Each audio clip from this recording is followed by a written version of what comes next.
Ah, vous êtes là, pardon. Désolé, j'ai raté. Bonjour, comment ça va? Aujourd'hui, on va parler de quelque chose de très particulier. Puis d'abord, je tiendrai à souhaiter de très joyeuses fêtes à toutes les personnes qui ont pu se réunir en famille. Moi, j'en fais pas partie parce que il y a la COVID, on est dans différentes régions. Bref, j'ai des petits problèmes personnels. Mais on va arrêter de parler de moi. On va commencer par parler de cette merveilleuse fête qui nous rassemble chaque année, c'est-à-dire Noël. Noël, d'où ça a commencé? Qu'est-ce que c'est? Pourquoi il y a le sapin de Noël? C'est quoi le sapin de Noël? C'est quoi tout ça? Et il y a une autre chose qui est très intéressante, c'est la canne de bonbons que tout le monde apprécie à Noël. Ça vient d'où? Eh bien, je vais tout vous raconter ça durant cette vidéo. On va tout de suite commencer par qu'est-ce que Noël? Noël est une fête, est une fête qui vient d'un mélange entre les païens et les chrétiens. Les païens qu'on pourrait communément appeler par un autre nom qui est plus symbolique, c'est-à-dire le peuple, les paysans. C'est un mélange de cette culture-là et de la culture chrétienne qui a donné naissance à la fête de Noël. Noël est aussi représenté comme étant la fête de la naissance de Jésus de Nazareth, qui était le Messie et le roi des Juifs à l'époque, selon les gens de l'époque. C'est mon cas aussi parce que je suis croyant, j'oblige personne à croire. Je suis totalement ouvert d'esprit pour toutes les autres cultures. Mais bref, mais qu'est-ce qui s'y rattache qu'est-ce que Noël, qu'est-ce qui se rattache à Noël plus particulièrement, vous allez me dire. Eh bien, je vais vous le dire tout de suite. On va commencer tout de suite avec le sapin de Noël. Ce merveilleux arbre qu'on va illuminer chaque année durant Noël. Ensuite, on va parler bien sûr du Père Noël. Ouais, c'est pas le Père Noël rouge qu'on voit dans toutes les succursales, malgré tout ce qu'il est gentil. Ça, c'est Coca-Cola qui a inventé ça. Je ne juge pas Coca-Cola, mais je trouve qu'ils ont beaucoup trop scrappé la magie de Noël avec leur Père Noël rouge. On va parler aussi de qu'est-ce qu'une crèche, c'est quoi une carte de Noël, d'où ça vient. Bref, on va vraiment faire un débriefing de tout ce qui est relié à Noël. Commençons par le sapin de Noël. Tout le monde voit absolument la magnifique étoile qui se trouve au sommet du sapin parce qu'elle est toujours là à chaque Noël. Qu'est-ce que ça signifie? Ça signifie tout simplement l'étoile qui a guidé les trois rois mages vers l'enfant Jésus jusqu'à lui, en fait. C'est très simple. Autre chose, les lumières de Noël. Les lumières de Noël, on voit souvent ça et ça symbolise une phrase que Jésus de Nazareth a dit encore là. Je suis la lumière du monde. Ce qui fait que les gens de l'époque avaient commencé par mettre des bougies après le sapin, puis ils se sont vite rendus compte que non, ça va pas du tout. La maison passait en feu une fois par année. C'est une très mauvaise idée de mettre des bougies dans un arbre. Et c'est de là qu'avec notre modernisation avec notre évolution, on a décidé de mettre des lumières en plastique plutôt que des bougies. Et je trouve que c'est une excellente idée parce que ça fait beaucoup moins d'incendies.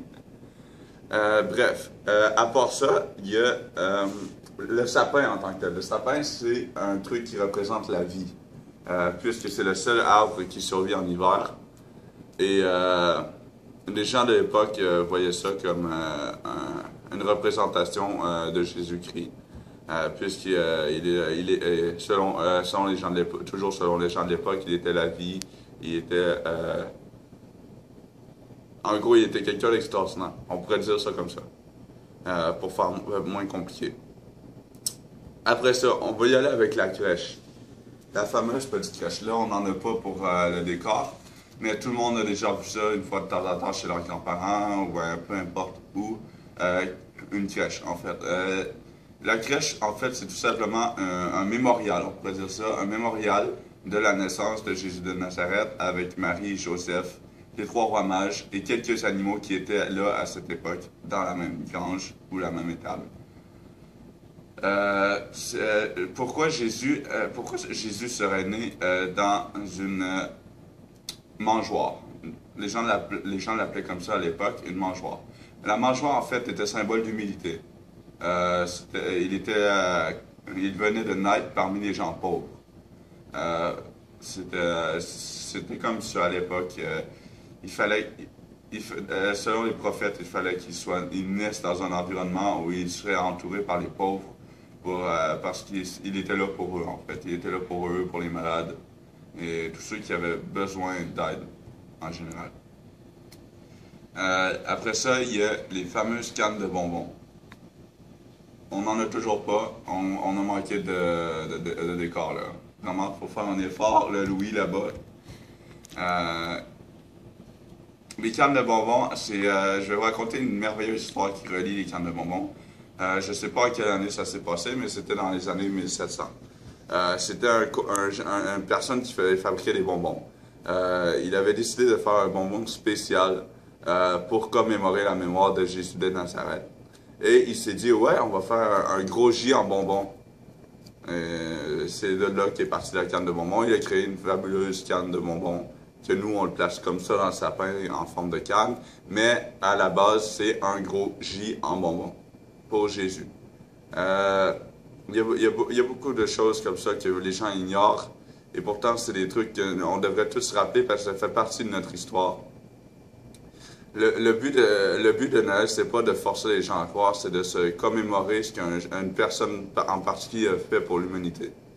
C'est pas toi, tu dois croire exactement à cette époque de l'année pour telle et telle raison. C'est vraiment juste un mémorial de la personne fabuleuse qui était ce Jésus de Nazareth. Peu importe s'il était le Messie, s'il était le roi des Juifs, peu importe qui il a fait beaucoup pour nous, il a souffert pour nous.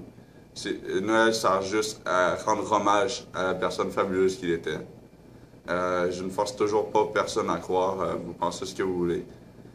Mais c'était pour Noël, c'est pour ça à la base.